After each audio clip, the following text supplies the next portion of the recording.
Okey, so kita lihat di sini iaitu pengangkutan awam di Malaysia. Baik, apa itu pengangkutan awam sebenarnya, cikgu?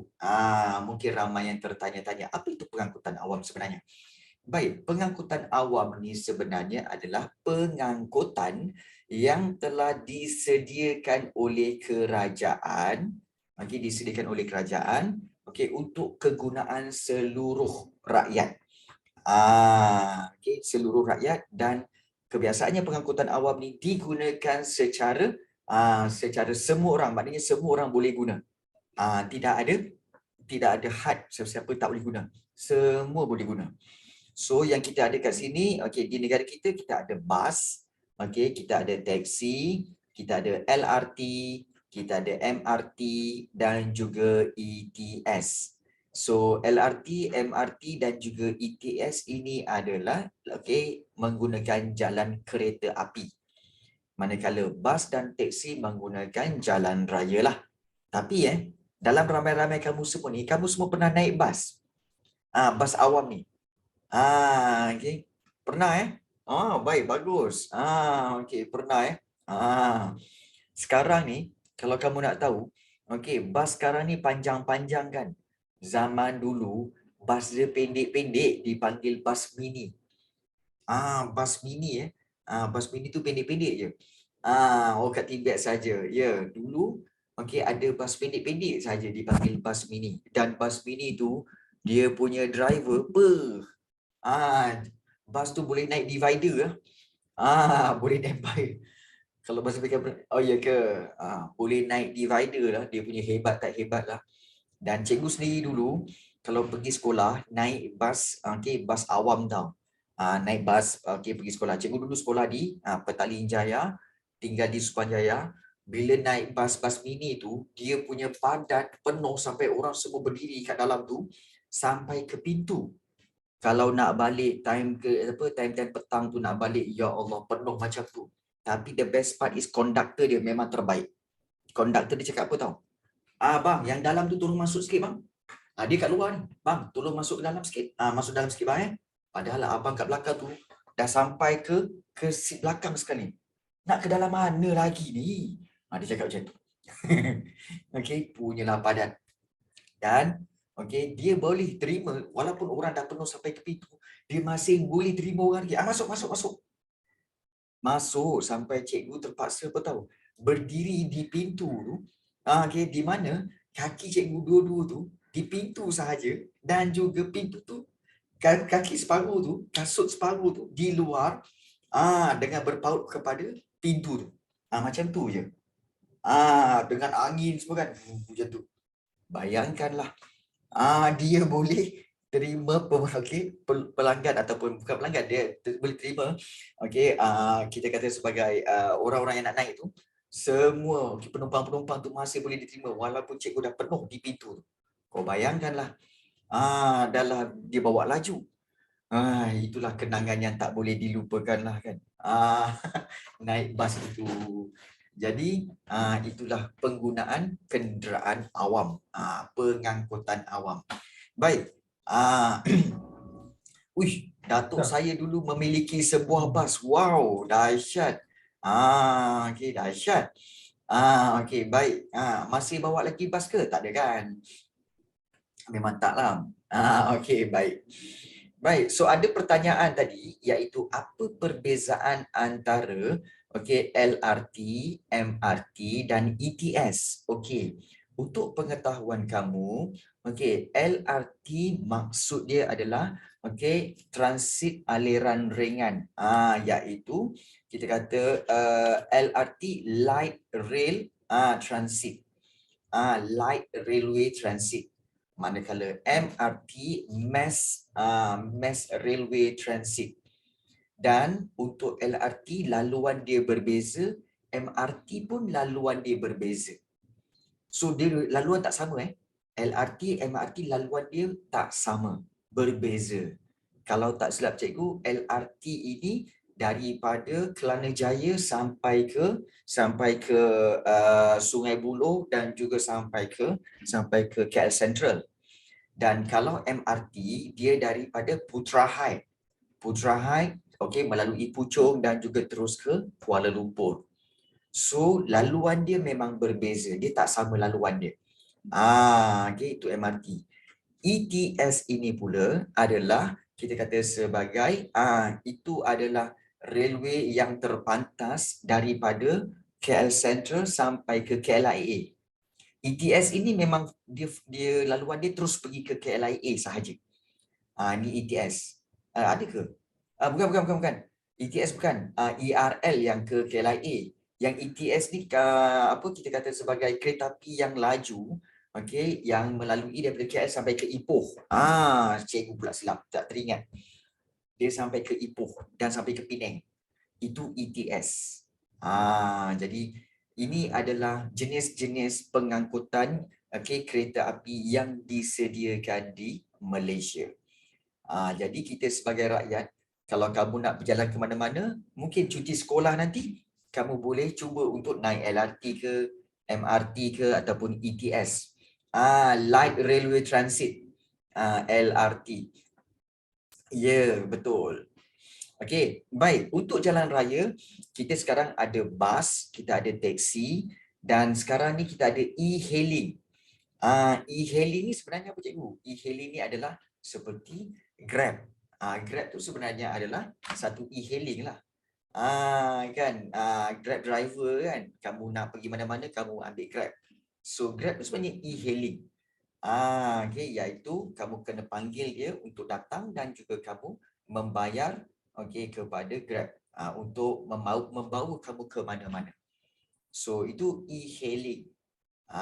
Itu yang berada di darat. Selain daripada itu, jalan kereta api kita ada seperti monorail, KTM komuter, KTM antara bandar. So memang jalan kereta api memang kita banyaklah di Malaysia ni. Selain daripada itu kita ada untuk pengangkutan air, kita ada dua jenis, iaitu satu ialah ferry, ferry dan juga boat express. Kita ada ferry dan juga kita boat express. Dan ferry ni kalau tak salah cikgu masih lagi beroperasi, especially di Pulau Pinang. Di Pulau Pinang masih lagi bergerak, iaitu ferry Pulau Pinang itulah. Manakala boat express ini kebiasaannya adalah bot-bot yang membawa kamu ke pulau-pulau yang terkenal seperti Pulau Tioman, kemudian juga Pulau Langkawi, juga Pulau Pangkor. So dia menggunakan bot-bot express ini. Itu pengangkutan di air. Dan pengangkutan udara kita ada kapal terbang lah. Kita ada kapal terbang. So inilah dia pengangkutan awam yang terdapat di negara kita. Maknanya kita bersyukurlah sebab kita ada pelbagai jenis pengangkutan awam. Pelbagai jenis. Dan kalau ada yang tanya cikgu, mungkin ramai kata, cikgu, kalau dah ada bas kenapa mesti ada teksi? Kalau dah ada teksi kenapa mesti ada e-hailing? Sebenarnya kamu kena faham dalam hidup kita lagi banyak pilihan lagi bagus. Betul tak?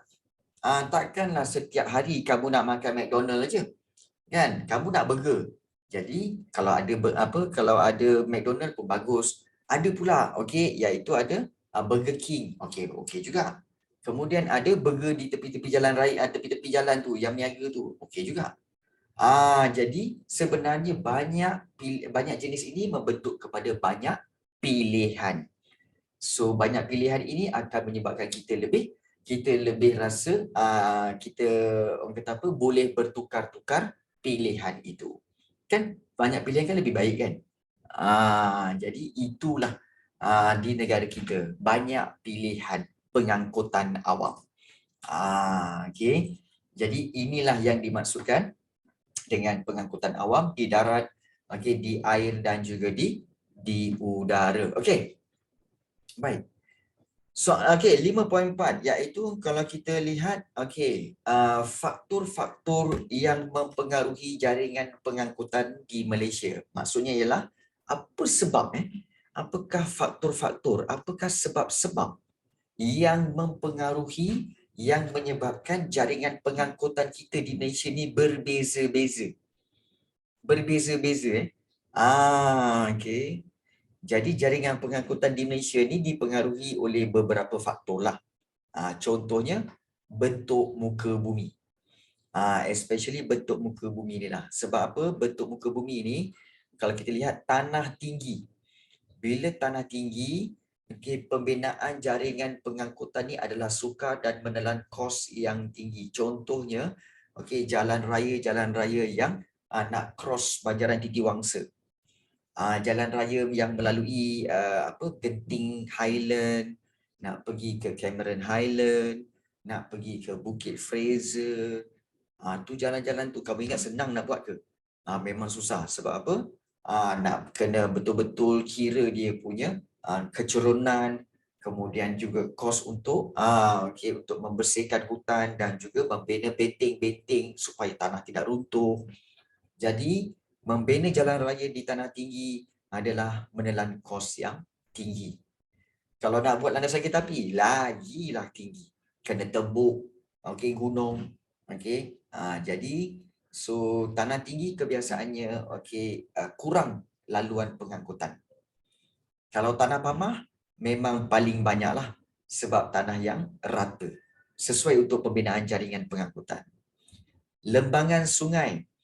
Pembinaan jaringan pengangkutan di kawasan berpaya menelan kos yang tinggi kerana perlu ditambah dan dibina jambatan.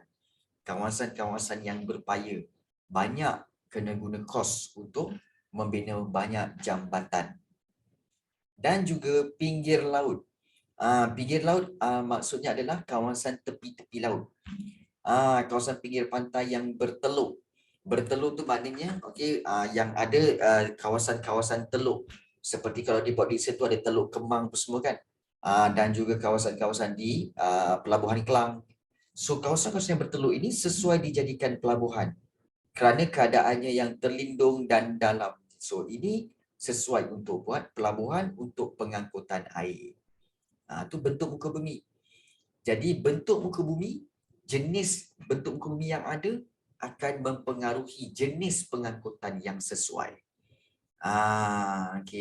Sebab itu kalau kamu perasan landasan kereta api dia tidak akan buat cross. Pergi ke Genting Highland, pergi ke Cameron Highland, dia tak akan buat landasan kereta api. Sebab apa? Mana ada landasan kereta api naik gunung. Kalau bayangkan kalau kereta api naik gunung, confirm dia akan reverse balik. Dalam kereta api berat, kan? Jadi dia tak akan buat landasan kereta api di tanah tinggi.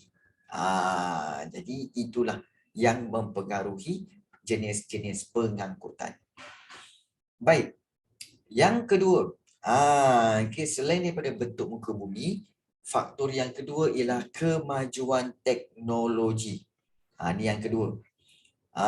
Iaitu kemajuan teknologi seperti pembinaan terowong smart yang boleh berfungsi sebagai saliran air dan juga laluan kenderaan. Itu terowong smart.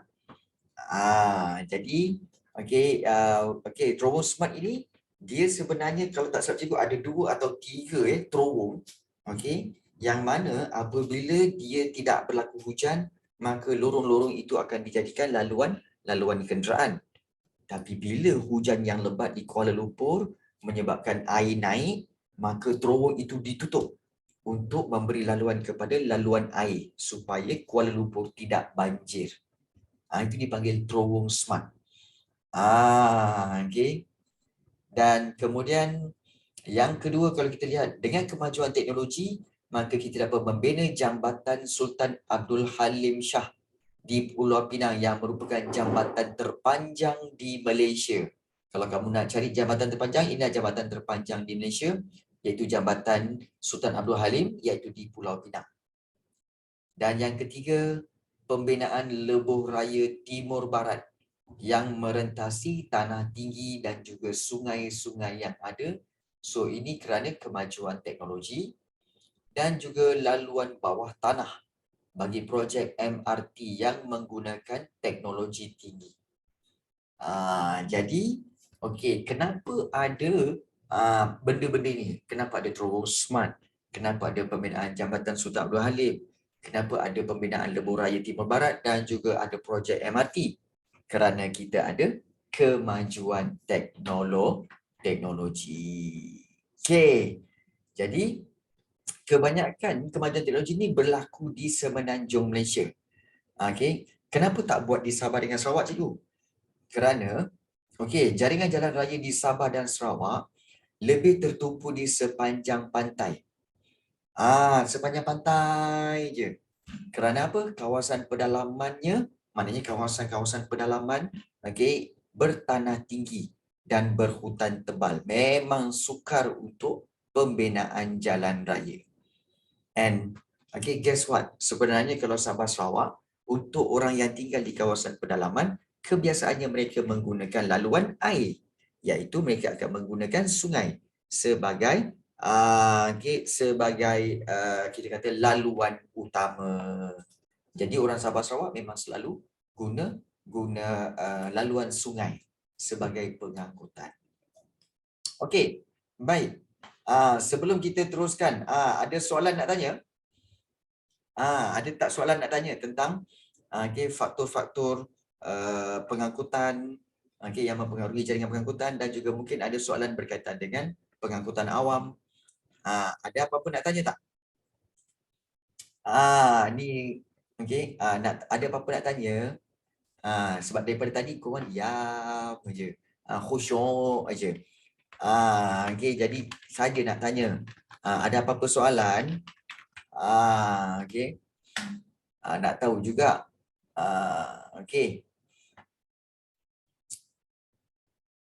So kalau kita lihat, ada soalan ke ni? Jom.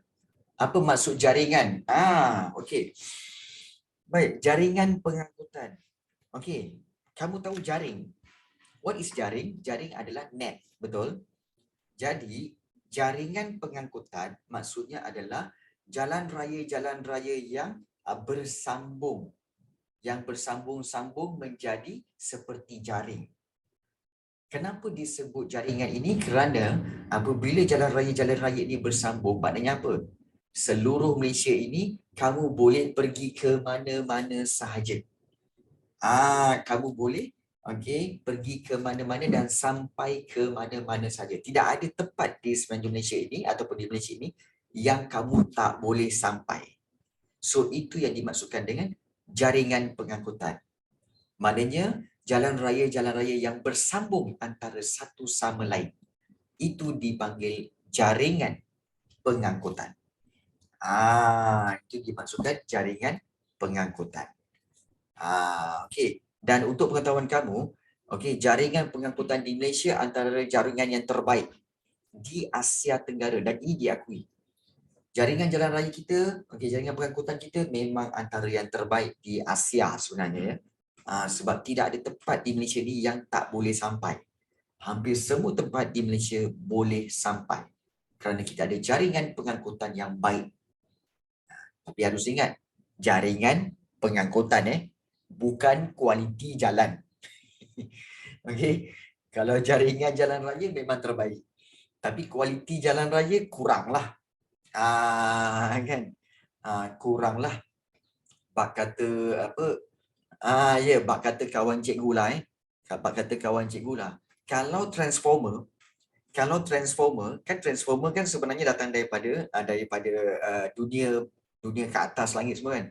Kalau transformer tu turun ke Malaysia, kemudian dia orang bertukar jadi proton saga kan, jadi proton ke kan, jadi pro 2 ke kan.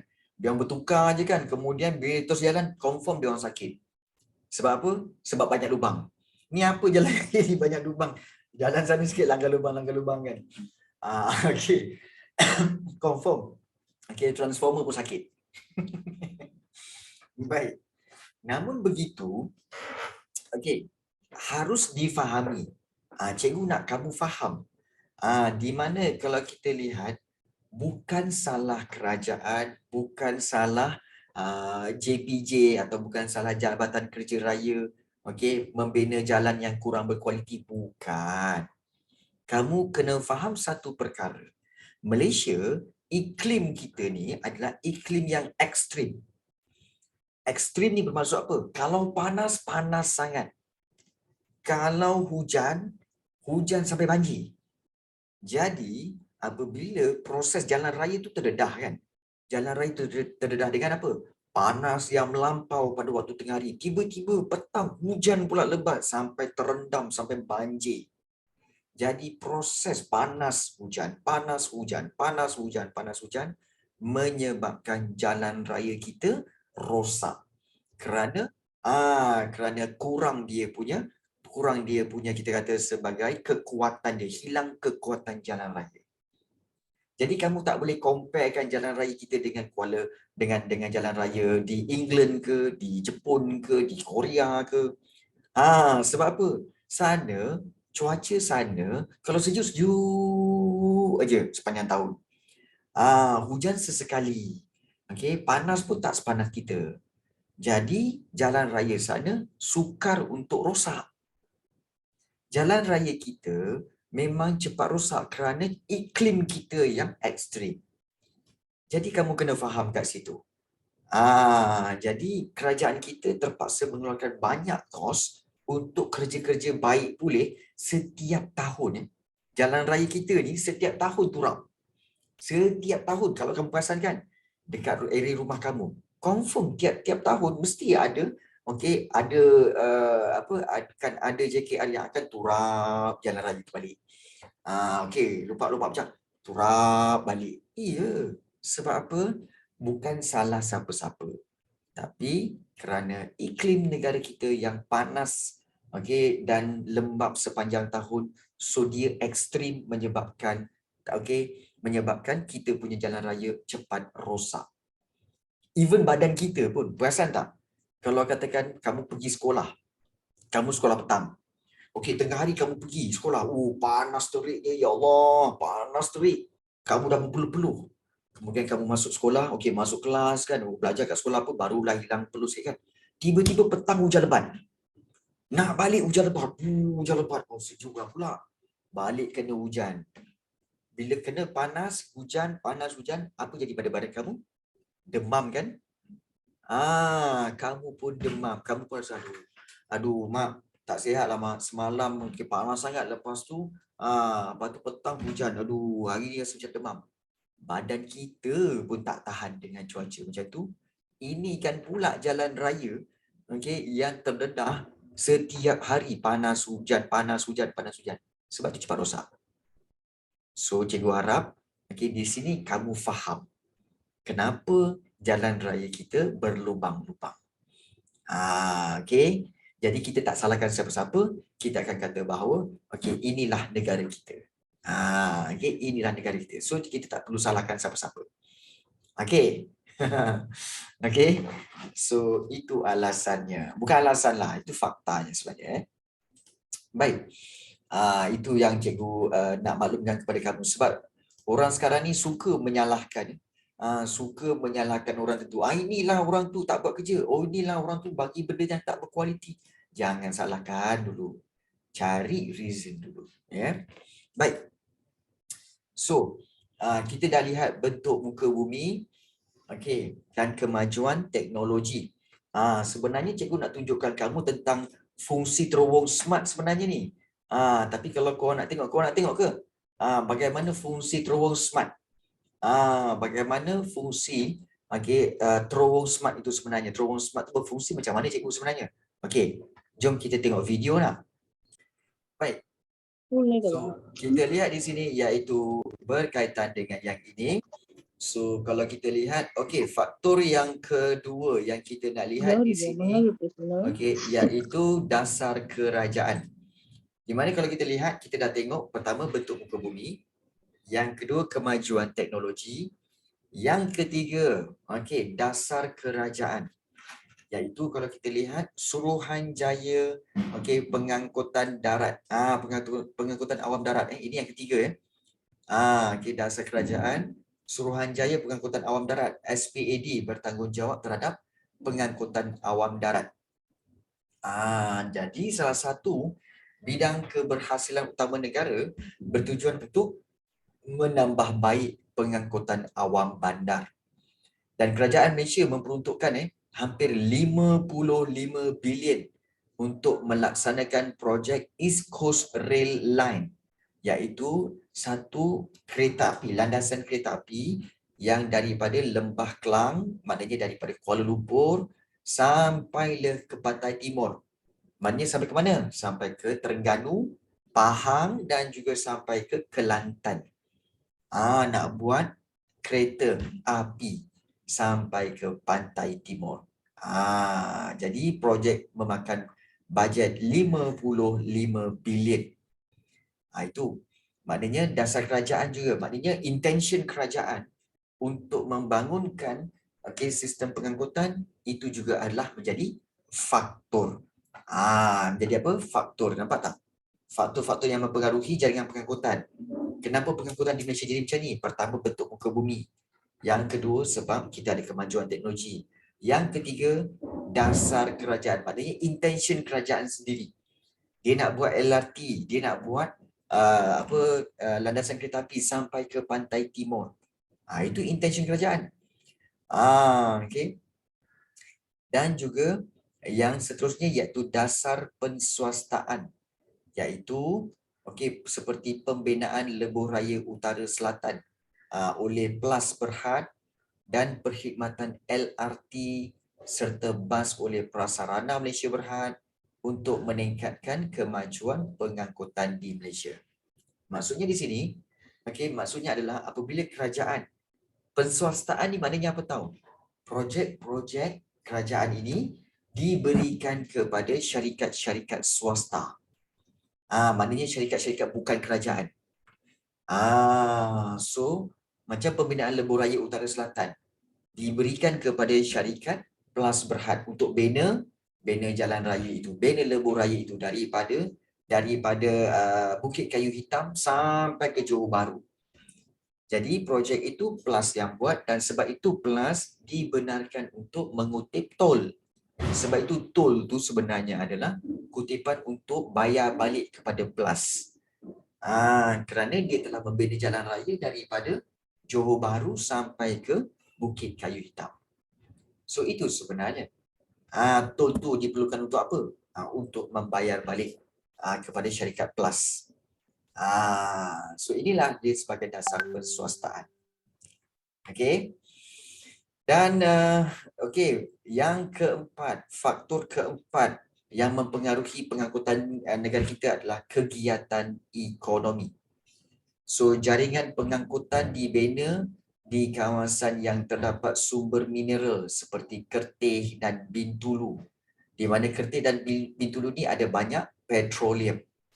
Jadi dibina jalan raya untuk sampai ke Kertih di Terengganu dan Bintulu di Sarawak.